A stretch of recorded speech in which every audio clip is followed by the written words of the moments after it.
Hi అండి, అందరికీ నమస్తే.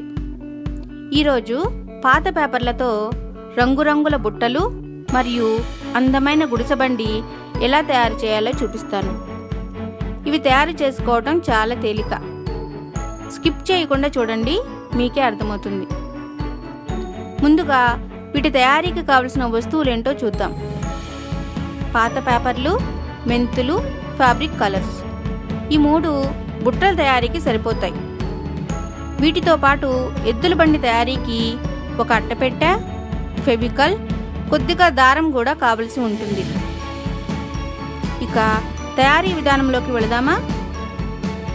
ముందుగా పాత పేపర్లను చిన్న చిన్న ముక్కలుగా చేసుకుని ఒక బౌల్లో వేసుకోవాలి.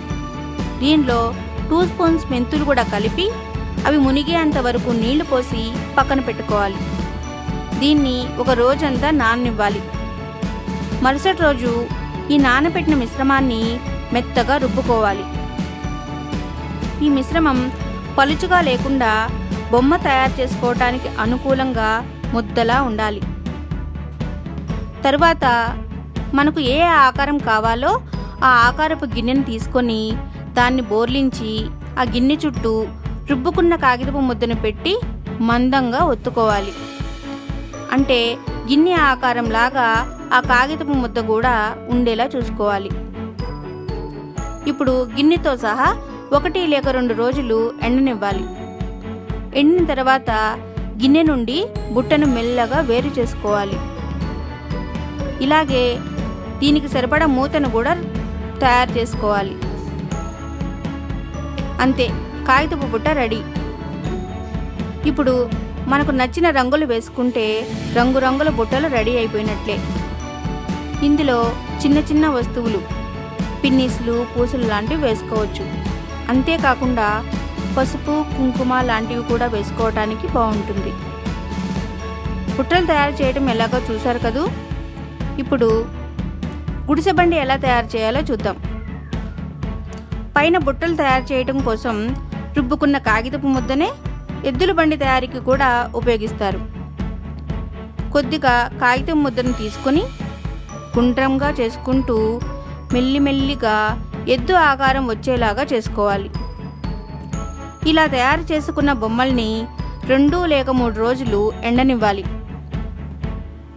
ఎండిన ఎద్దులకు వాటికి అనువైన రంగులను వేసుకుంటే చూడటానికి ఎంతో అందంగా కనిపిస్తాయి. ఎద్దులు కూడా రెడీ అయినట్లే కదా. ఇప్పుడు బండి ఎలా తయారు చేయాలో చూద్దాం. ఒక అట్టపెట్టె తీసుకుని గుండ్రంగా అంటే రౌండ్ షేప్లో 4 పీసెస్ కట్ చేసుకోవాలి.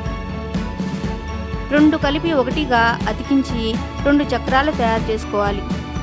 వీటి మధ్యలో చిన్న రంధ్రం పెట్టి పక్కనుంచుకోవాలి. ఇప్పుడు మరొక పేపర్ని తీసుకొని ఇక్కడ చూపిస్తున్న విధంగా సన్నగా బారుగా చేసుకోవాలి. ఇలాంటివి 4 తయారు చేసుకోవాలి. ఇక్కడ చూపిస్తున్న విధంగా 2 అడ్డుగా 2 నిలువుగా పెట్టుకుని కలిసిన 4 మూలలు తాడుతో కట్టుకోవాలి. ఇక్కడ అడ్డుగా పెట్టిన స్టిక్స్ కన్నా నిలువుగా పెట్టుకున్నవి పొడవు తక్కువగా ఉండాలి. వెనుక భాగాన అటొక చక్రం ఇటొక చక్రం పెట్టి చక్రానికి మధ్యలో పెట్టుకున్న రంధ్రంలో కర్ర చివర్లు దూర్చుకోవాలి. ఇప్పుడు మరొక రెక్టాంగిల్ షేప్లో ఉండే అట్ట ముక్కలను 2 తీసుకోవాలి. ఒకటి మందంగాను మరొకటి పలచగాను ఉండాలి. మందంగా ఉన్న అట్టముక్క బండి బేస్గాను, పలుచగా ఉన్న అట్టముక్క గుడిసెగాను ఉపయోగించుకోవాలి. అంటే పైకప్పు. జాయిన్ అయిన 4 చివర్లు ఫెవికల్తో అతికించుకోవాలి. తర్వాత దీన్ని బండి 2 చక్రాల మధ్యలో అతికించుకోవాలి. ఆరాక బండికి మంచి రంగులు వేసుకుంటే అందమైన గుడిసె బండి రెడీ అయిపోయినట్లే. ఇప్పుడు ఎద్దులకు బండిలు కడితే ఎలా ఉంటాయో చూద్దామా? బాగున్నాయి కదూ. దీన్నే గుడిసె బండి అంటారు.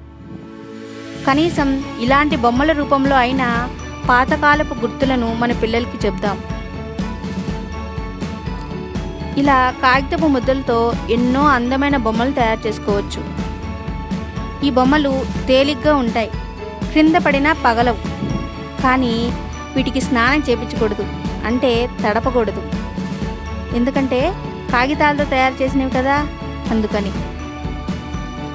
పనికిరాని వాటిల్లో కూడా ఎన్నో అందాలు దాగి ఉన్నాయి కదా, వీటిని బయటికి తీసుకురావాల్సిన బాధ్యత మనదే.